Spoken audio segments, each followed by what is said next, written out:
नमस्कार, मैं एक बार फिर से हाजिर हूँ लेकर काव्यखंड बिहार बोर्ड 12वीं दिगंत पार्ट 2 100 मार्क्स हिंदी का जो काव्यखंड है 5 पाठ कवित जो लिखे हैं भूषण जी, इनका ऑब्जेक्टिव लेकर आया हूँ। और अब तक हमारे एक्सप्लेन वाले वीडियो नहीं देखे हैं तो अभी देख लीजिए, डिस्क्रिप्शन में आप लिंक खोज सकते हैं, आपको मिल जाएगा वहाँ पे। आप उसे देखिएगा तो ये ऑब्जेक्टिव अपने आप ऑलरेडी क्लियर हो जाएगा, इसको पढ़ने की ज़रूरत ही नहीं होगी। आइए शुरू करते हैं। कविता शीर्षक पाठ के रचयिता कौन है? तो भूषण है। ये आपको कविता जो है ये भूषण लिखे हुए हैं। दो आदमी के विशेषता मतलब तारीफ किया गया, शिवाजी और छत्रसाल के तलवार की। आगे मिलेगा और भी वर्णन इनका।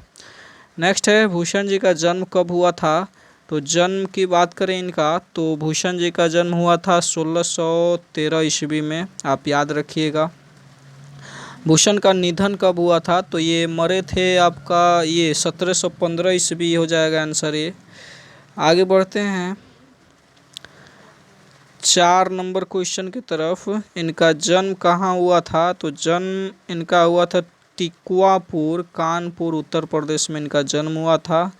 और भूषण का आश्रयदाता कौन थे? तो ये शिवाजी के पुत्र पन्ना के बुंदेल राजा छत्रसाल, यानी उपयुक्त सभी है। ये सभी के सभी जो है एक नाम कॉमन इसमें मिला हुआ है। और ये पन्ना के राजा हैं, बुंदेल राजा हैं। और साहू जी शिवाजी के पुत्र हैं। ये इनके साथ ज़्यादा टाइम इनको स्पेंड करने को मिला, सौभाग्य प्राप्त हुआ था। अगला है भूषण की कृतियाँ कौन कौन से हैं? तो शिवराज, शिवा बावनी, छत्रसाल दशक, सभी के सभी है, यानी टोटल इसका उपयुक्त सभी आंसर होगा। भूषण की अप्राप्य कृतियाँ कौन कौन सी हैं? तो इसमें आपको बता दें कि ये जो आंसर होगा इसका डी नंबर होगा, उपयुक्त सभी होगा, क्योंकि अप्राप्य कृतियाँ ये ही होगा। भूषण उल्लास, भूषण आजरा, दूषण उल्लास, ये सब के सब इनके होगा, तो इसलिए उपयुक्त सभी आप कीजिएगा। नेक्स्ट है किसने लिखा है लगती लप के कंठ बैर इनकी नागिन सिरुद्रय रिझावे दे दे मुंडन की माल को? तो ये भूषण जी लिखे, अभी हमने सेकेंड कविता में पढ़ा है। तलवार की विशेषता बतलाया गया, अच्छे से एक्सप्लेन कर दिए हैं, आप देख लीजिएगा वीडियो। भूषण के कविता की विशेषता बताएं। तो इनके कविता की विशेषता यही है कि ओज, पराक्रम और उत्साह से भरे ये बखान करते हैं, जोश वाला। ये वीर रस का कविता है और कवि भी हैं। भूषण किस रस के कवि आ गया है यहाँ पे? वीर रस के हैं, ठीक है, तो ये याद रखिएगा। अगला है 11 नंबर में कि भूषण की भाषा कौन सी थी? तो ब्रज भाषा थी इनका। ओजमई खिचड़ी, इसमें सब भाषा मिलाते हैं लेकिन ब्रज भाषा के नाम से जाना जाता है, इसको ओजमई भी कहा जाता है। अगला है किसने लिखा है? वही बात आ गया भूषण, एक बार रिपीटेड क्वेश्चन है ये वाला।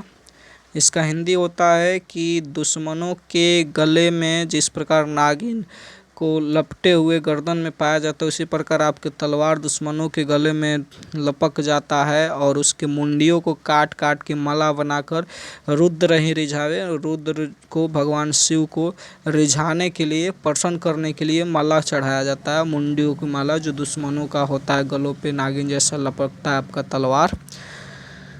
किसने लिखा है प्रतिभत कटक कटीले केते काठी काढ़ी कलिका सिक्किल की कलेव देती काल को? तो ये किसने लिखा है?